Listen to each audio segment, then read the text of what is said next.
Boa tarde a todos e a todas. Bom, eu vou falar em nome, né, da equipe da Secretaria de Saúde do Trabalhador. Nós escolhemos trazer, né, para ilustrar este tema aqui, que é tão difícil, mas que a gente tem que falar, que é a questão do assédio moral, da violência no trabalho, do sofrimento do trabalho. E quando nós pensamos em montar essa mesa, né, e eu sempre vou falar em nós, porque esse é um trabalho de equipe, não é um trabalho só meu, a primeira coisa, o nosso primeiro ponto de partida do trabalho da Secretaria foram a busca pelos dados da saúde do servidor federal, né, da saúde do servidor público. Porque a gente sabe que os dados de saúde e adoecimento do regime geral estão publicados na página da Previdência Social, certo? São públicos, né? Qualquer um pode acessar lá os afastamentos, os adoecimentos, os acidentes de trabalho, inclusive os óbitos no trabalho também, isso são dados públicos. Mas as informações sobre a saúde do servidor público não são públicas. E nós, durante 2 anos e meio, praticamente, né, toda essa gestão, nós lutamos, nós pedimos, nós oficiamos, né, nós exigimos esses dados, e esses dados foram negados todas as vezes que nós solicitamos. Por último, para não dizer que nós não acessamos nada, né, nós conseguimos, algumas semanas atrás, algumas informações do Ministério da Saúde. Mas do Instituto, né, do INSS e do Ministério do Trabalho, nós não conseguimos acessar esses dados. Qual foi a nossa opção, então? Vamos nós fazer o nosso diagnóstico. Com os casos que chegaram até a Secretaria de Saúde do Trabalhador, com os casos que chegaram até o sindicato, nós conseguimos montar, então, algumas estatísticas sobre o quadro de adoecimento, então, de quem está aí na ativa trabalhando. E é esses dados que a gente vai apresentar agora para poder ilustrar. Bom, a nossa secretaria, então, é uma das secretarias do sindicato, ela se chama Secretaria de Saúde de Trabalhador, justamente, né, como as diretoras já colocaram, com uma equipe técnica especializada que foi contratada, então, para atender a todos, né? Essa secretaria, ela incentiva e apoia todas as ações voltadas para a qualidade de vida no trabalho, a partir das mobilizações para a participação dos trabalhadores servidores públicos nas ações de promoção, formação e proteção da saúde. Por que o sindicato está lutando por isso? Porque provavelmente, eu não sei se talvez de todos vocês ou da grande maioria, o natural, o normal, o esperado, né, como a gente diz assim, aquilo que é o correto, seria todo mundo participar das ações de promoção à saúde nos seus ambientes de trabalho. Mas eu pergunto para vocês, quantos de vocês participam? Quem efetivamente participa, levanta a mão, por favor. Por isso é que a secretaria foi montada. Né? Porque justamente a nossa saúde, o nosso cuidado não está sendo cuidada. E aí o sindicato, então, resolveu tomar essa atitude para poder, então, promover essas ações e essa discussão nos ambientes de trabalho.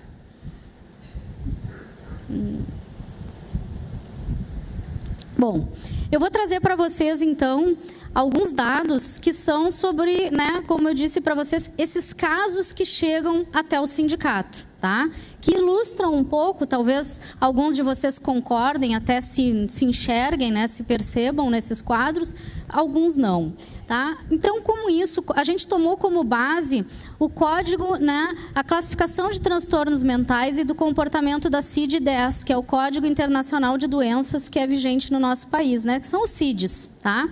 Nós fizemos um levantamento de todos os casos que chegaram na nossa secretaria e nós fizemos um recorte para a maior demanda hoje de adoecimento no trabalho e do trabalho, tá? Que tem a ver com os dados públicos divulgados, né, na página da Previdência Social, que são os adoecimentos por transtornos mentais e do comportamento. Ou seja, a nossa saúde mental ligada ao nosso trabalho vai mal.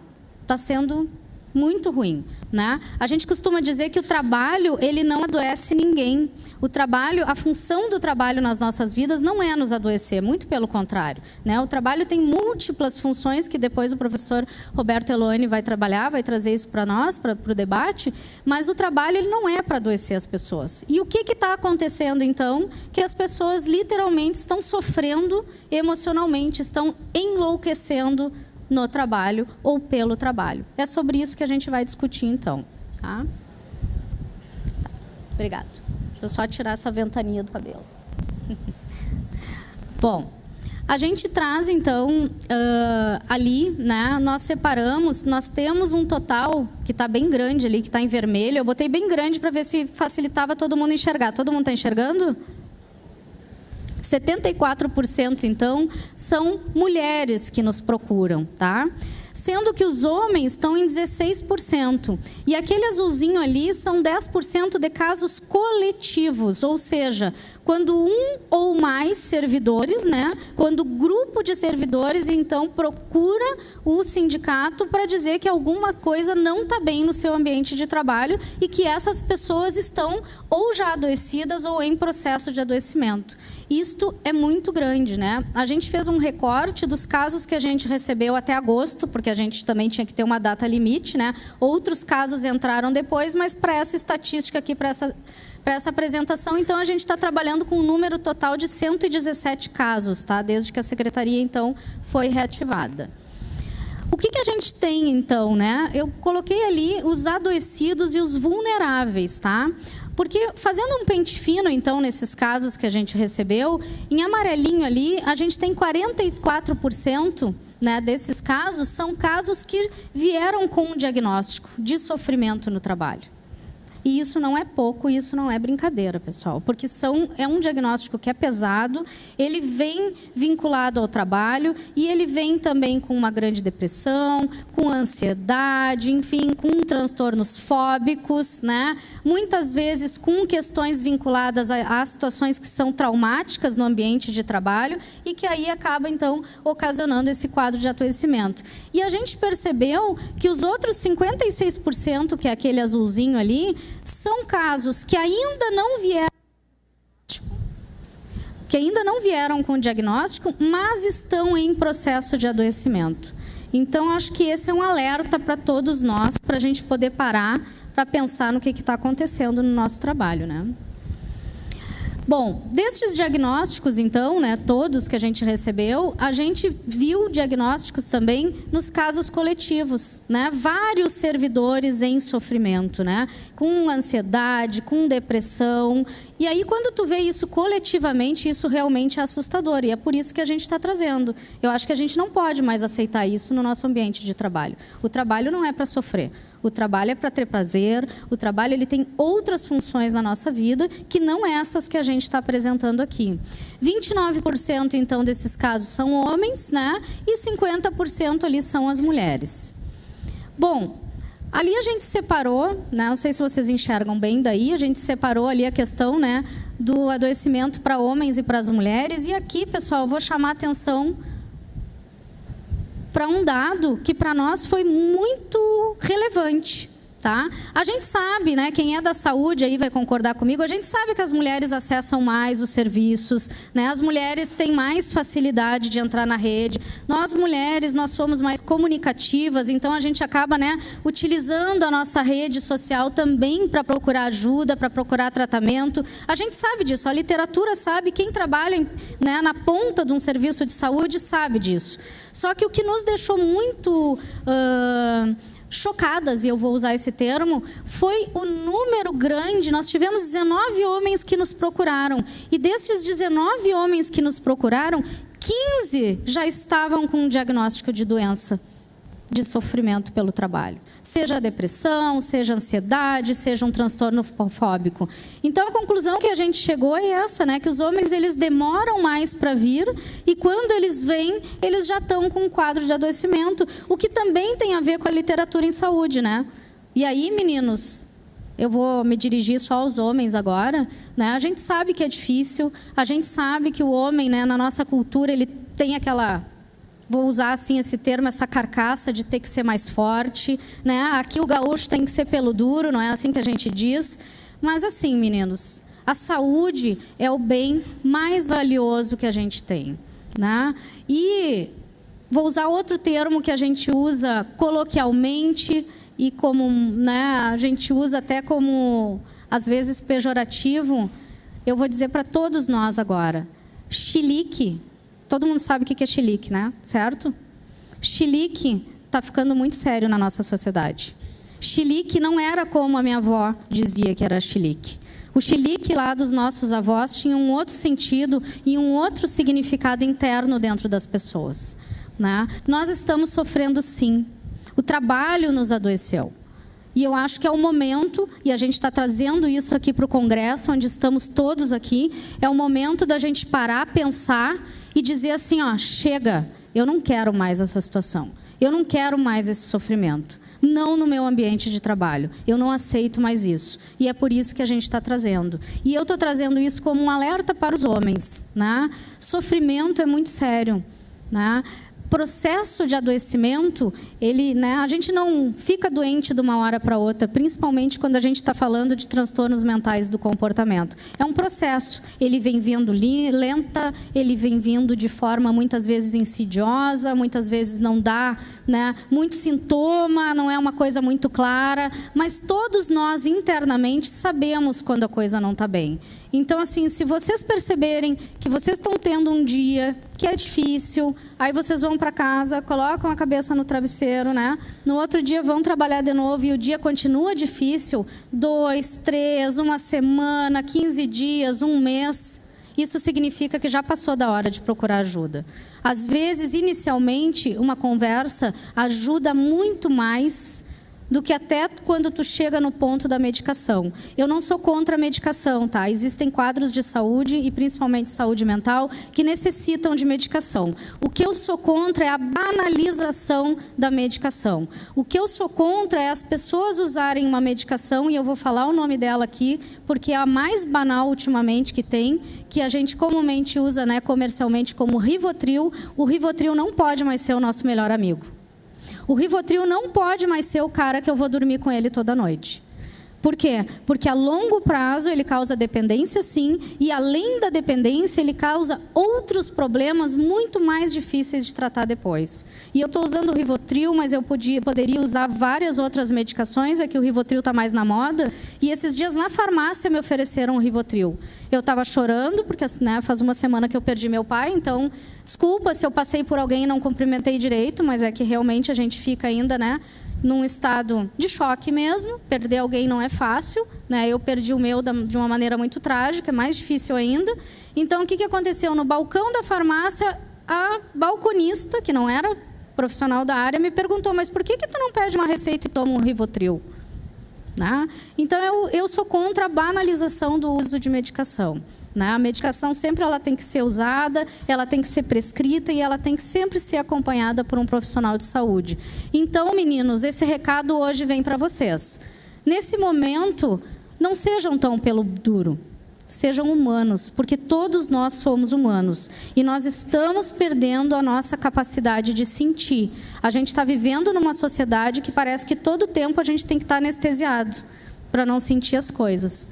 E aí, depois, essa conta, ela vem depois de algum tempo. E ela vem muito cara, que é quando uma doença já está instalada e é mais difícil da gente ter um prognóstico, né? Um tratamento e um prognóstico favorável, tá?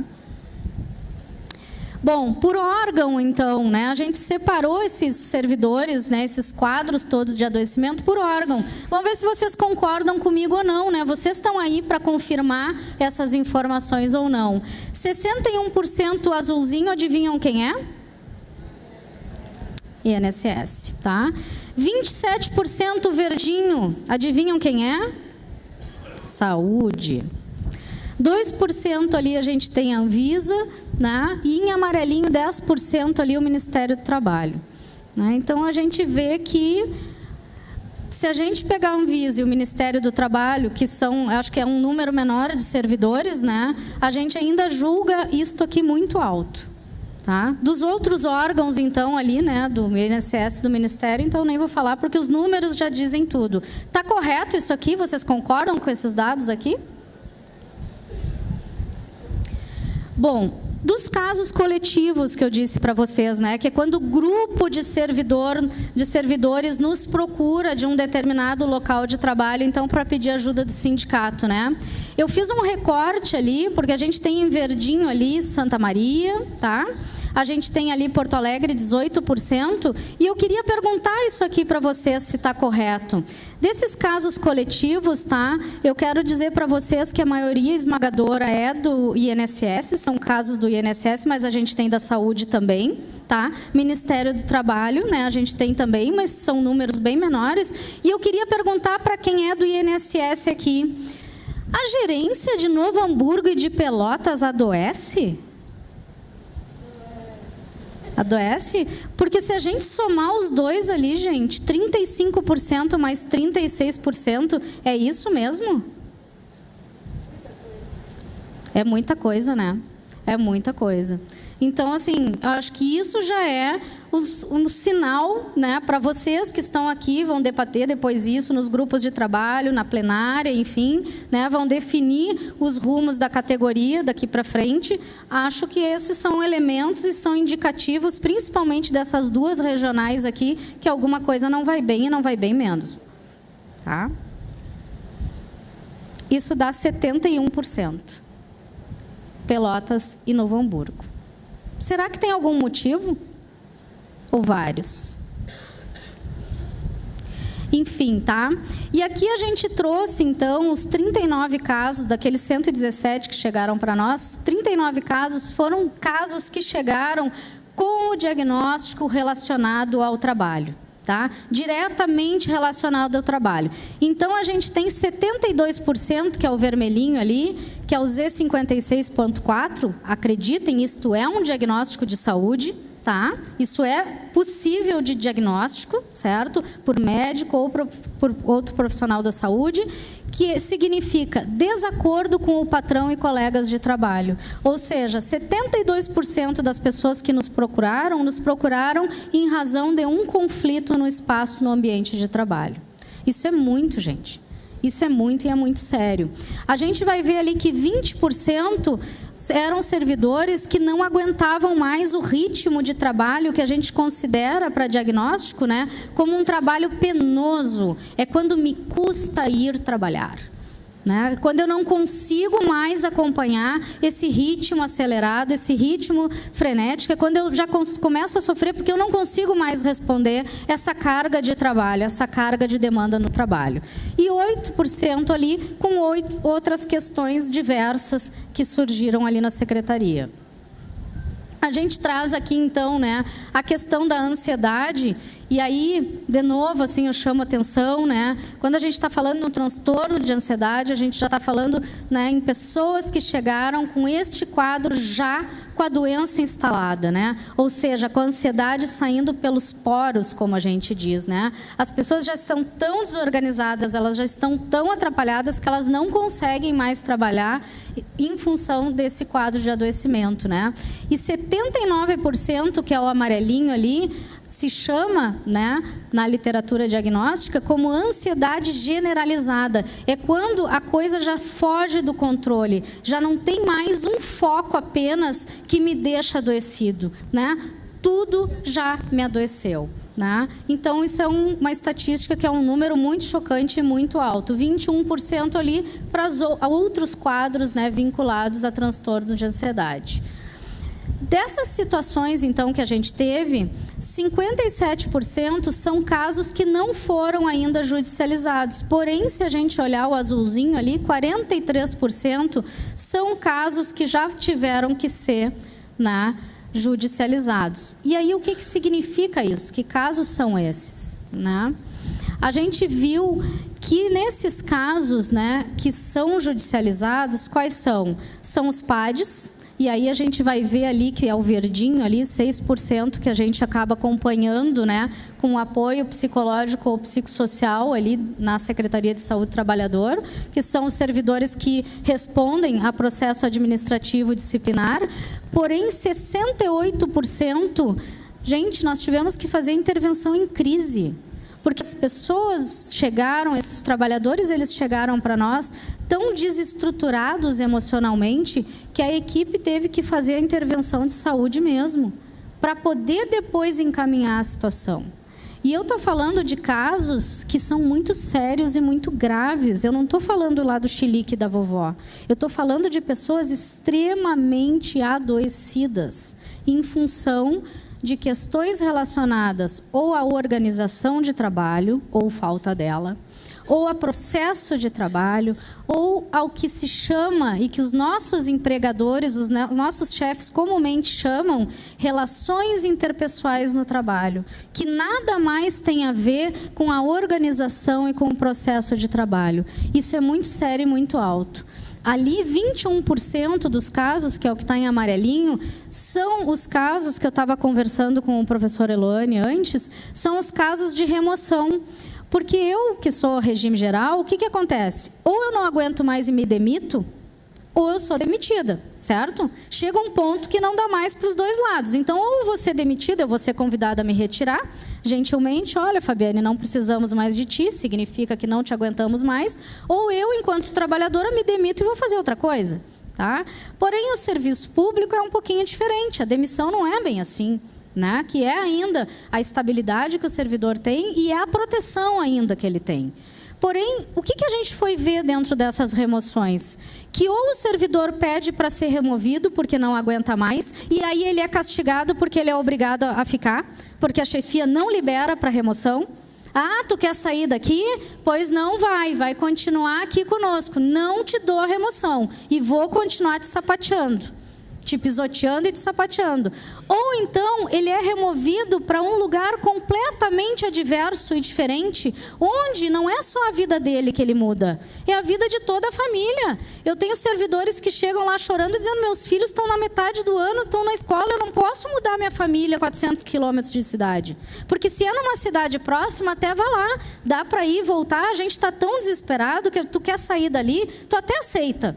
100 quilômetros, o pessoal do interior aí sabe, né? Às vezes rodar 100, 120 quilômetros até não é tão ruim assim, não é, né, num primeiro momento tão pesado. Porém, eu estou falando daquelas remoções que é de uma ponta a outra o estado. Ah, tu tá aqui em Uruguaiana, então eu vou te remover lá para Caxias. Gente, não dá, porque minha família toda está lá no interior, lá na ponta onde eu estou. E não dá, não é só o meu trabalho que é removido, não é a minha vida que está sendo alterada, é a vida, às vezes, de todo um grupo familiar. E a gente está observando muito isso, e esses são os casos que estão sendo muito judicializados no sindicato ultimamente. E é por isso que a gente trouxe, né, essas informações, para a gente poder falar sobre isso, poder pensar sobre isso, no que está acontecendo no nosso local de trabalho. E aí eu trouxe uma foto que eu achei da greve. Vocês se lembram dessa faixa? A Satisfeitolândia? Carmen, explica o que é a Satisfeitolândia, por favor. Mas não lembro. O que é a Satisfeitolândia? Alguém lembra o que é a Satisfeitolândia? Foi na greve que a gente colocou uma faixa, porque a gente estava muito satisfeito com o prédio caindo aos pedaços, entrando pela garagem, com um entulho lá no fundo, sem condições de trabalho, com a nossa... estava interditado o nosso... a parte da frente do prédio, né, com tapumes, estava muito bom mesmo. Então, a gente fez uma faixa e colocou, e fizemos um ato naquele dia, para dizer que a gente estava muito satisfeito com todo o serviço público que estava sendo prestado para os trabalhadores, né? Porque é assim que o trabalhador chegava lá no Ministério do Trabalho, naquelas condições, sem uma rampa de acesso, sem condições de se locomover. Eu trouxe essa foto porque eu achei ela, quando eu estava procurando outras imagens lá no sindicato, achei o máximo a Satisfeitolândia, mas eu trouxe por outro motivo. Eu trouxe porque na sexta-feira de manhã eu tive que ir no INSS dar baixa do benefício, que o meu pai recebia o benefício da minha mãe ainda, enfim, aquelas coisas todas, então a gente lida com a burocracia, né? E aí, quando eu estou saindo, Carmen, que eu nem te contei, até porque vocês já tinham saído, eu estou saindo ali da BI, é BI que chama ali no Partenon, né? E na calçada, no portão, tinha uma menina fazendo uma pesquisa de satisfação do atendimento. se eu estava satisfeita com o atendimento que eu tinha. Isso era uma coisa que eu queria trazer para vocês, porque eu não sei se isso é do INSS ou não, enfim, essas coisas todas. Mas daí eu até fiquei curiosa, né? Porque eu disse assim, como assim uma pesquisa de satisfação, sabe? Não, gente, porque eu até achei que era aqueles caras que ficam com os cartões de advogado e tal, se tinha ido... Mas não, era uma empresa fazendo uma pesquisa de satisfação pelo tipo de atendimento que tinha sido feito dentro da agência. Era um questionário, eu respondi um questionário. Não era sobre perícia, não era sobre se tinham me orientado de direito, era como que estavam, olha só, como que estava, né, a estrutura, né, se eu fui confortável, se demorou demais, quem é que me deu a senha, como é que me deram a senha, como é que me atenderam no balcão, se o guarda tinha me dado bom dia. Era uma pesquisa de satisfação das pessoas que trabalham ali dentro do prédio. Isso me chamou muito a atenção. E eu fiquei assim, eu digo, daí quando eu vi a Satisfeitolândia, eu acho que é um pouquinho isso, assim, sabe? E eu trouxe isso para nos provocar. Estamos satisfeitos? Estamos satisfeitos com o nosso trabalho? Talvez com o trabalho em si, com a ação, com aquilo que tu tem que fazer, a gente tenha prazer, né? A gente gosta daquilo que a gente faz. A gente não gosta é dos outros elementos que estão junto. A gente não gosta do ambiente, a gente não gosta da precarização, a gente não gosta das metas, a gente não gosta do ritmo, a gente não gosta do trabalho penoso, a gente não quer adoecer. Nós não queremos mais adoecer. E é essa mensagem que eu deixo para vocês aqui, né? É um momento que a gente tem que se perguntar como é que está o nosso trabalho, como é que está a nossa saúde, como nós estamos. Nós estamos bem? Os nossos colegas estão bem? A gente está vendo que alguém não está bem e está fingindo que não está vendo? Não, não vamos falar sobre isso, não vou me meter. Isso, né, às vezes com conflitos a gente vê muito, não, isso, né, e se a Fábio e a Carmen, elas estão sempre se pegando, deixa assim. Aí daqui a pouco, né, a Fábio se pega com a Carmen, já sai, já se pega com a Vivian, aí a Vivian se pega com a Rose já vai para cima da Heloísa e daqui a pouco dá uma confusão, né? Será que isso é normal, isso é natural? É um pouco do que a gente tem que se perguntar. E outra coisa que a gente está trazendo é que a gente precisa falar sobre o trabalho no local de trabalho. Eu não sei vocês, mas eu conheço várias pessoas que sentam comigo, e eu não estou falando quando eu estou lá no sindicato, no meu horário de trabalho, mas sentam no happy hour, no aniversário, no momento social, sentam e falam do seu trabalho. Por quê? Porque no local de trabalho a gente não está conseguindo falar sobre o trabalho. E aí toda essa carga está indo para outras áreas da nossa vida, nos adoecendo e muitas vezes, né, causando outros problemas, outros transtornos e adoecendo outras pessoas que normalmente são a nossa família. Então, era isso que eu queria deixar, né? E agora vamos passar para a mesa. Então, obrigada.